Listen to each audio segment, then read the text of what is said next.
saya Putri Nur Hasanah dan teman aku. Pungki Ayu Kusmani Betari dan teman aku Salsabila Novia Jaro dan temanku Widianti Dwi Safitri. Kita dari Prodi Administrasi Negara dari kelompok 7. Di sini kita akan membahas tentang catcalling yang kini sedang menjadi buah bibir di wilayah kampus Untak Surabaya. Dan kita akan mewawancarai salah satu narasumber yang menjadi salah satu korban catcalling di wilayah Untak Surabaya. Ikutin vlog kita ya. Bye.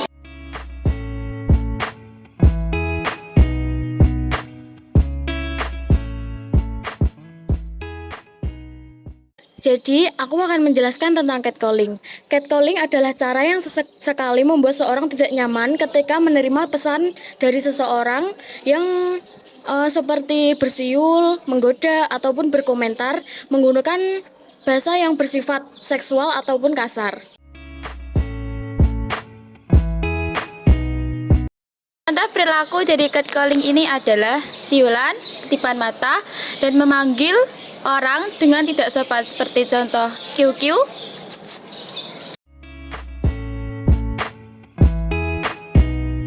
Berapa dampak dari catcalling ialah merasanya kurang nyaman, habis itu merasa ruangnya terbatas, habis itu merasanya kurang percaya diri dan juga dapat mengganggu kesehatan mental.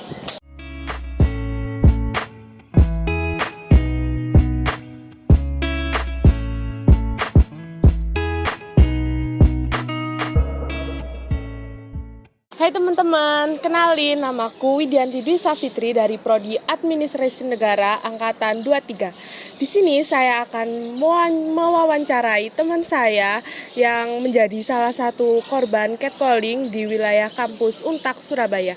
Boleh dikenalin siapa namanya? Halo semuanya, perkenalkan nama aku Nasa Preslika Aurelisia dari Prodi Administrasi Negara.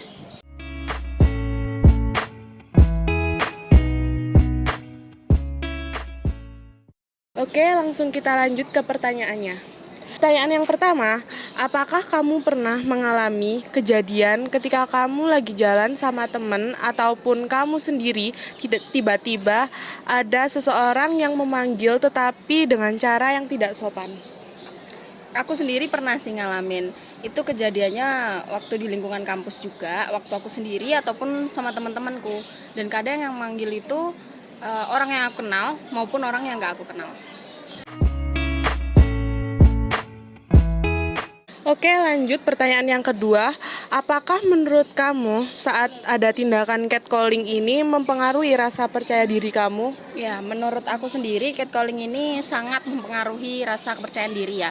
Karena kalau misalnya mereka melakukan catcalling terhadap saya maupun teman-teman saya itu, saya ngerasanya apa ada yang salah sama diri saya, mungkin dari pakaian atau apa, atau mereka iseng gitu.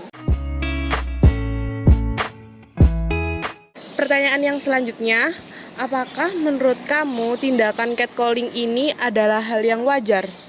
Menurut saya pribadi, catcalling ini bukan hal yang wajar. Karena seperti yang kita ketahui kan catcalling itu termasuk dalam pelecehan seksual. Yang dimana itu sebenarnya nggak harus dilakukan. Kalau misalnya memang kita ada niat untuk manggil orang itu kan nggak perlu kita pakai catcalling ini kan. Ya menurut saya bukan hal yang wajar.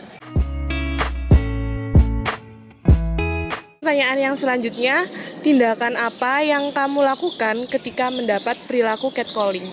Saya pribadi kalau misalnya mendapatkan perilaku tindakan catcalling itu sebenarnya lebih ke mengabaikan, pura-pura tidak mendengar dan berusaha tutup telinga. Tapi kalau misalnya memang itu terjadi berulang kali dan udah mengganggu kegiatan aktivitas saya waktu jalan di depan pelaku tersebut, saya biasanya akan tanya maksudnya apa.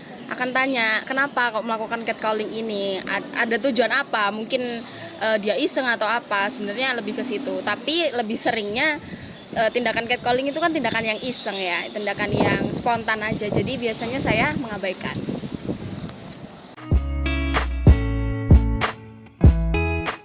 Selanjutnya, pertanyaan yang terakhir, menurut kamu apa yang mendorong laki-laki melakukan catcalling? Menurut saya laki-laki itu melakukan catcalling karena yang pertama iseng ya. Jadi kalau misalnya sebenarnya catcalling ini dilakukan pada saat mereka itu berkumpul ramai-ramai, nggak berani sendiri. Jarang orang yang melakukan catcalling sendiri, itu jarang.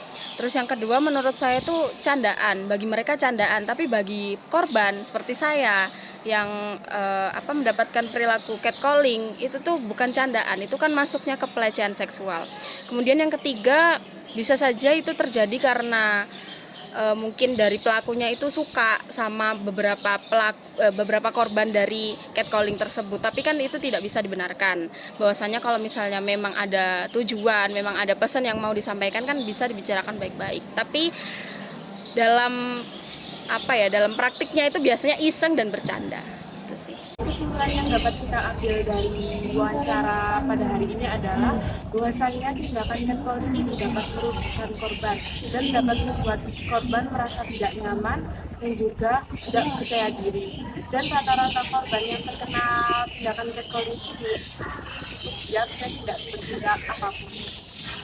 Oke, sekian wawancara saya pada hari ini dan terima kasih juga pada Mbak Nasa telah menyediakan atau meluangkan waktunya untuk menjawab pertanyaan dari saya.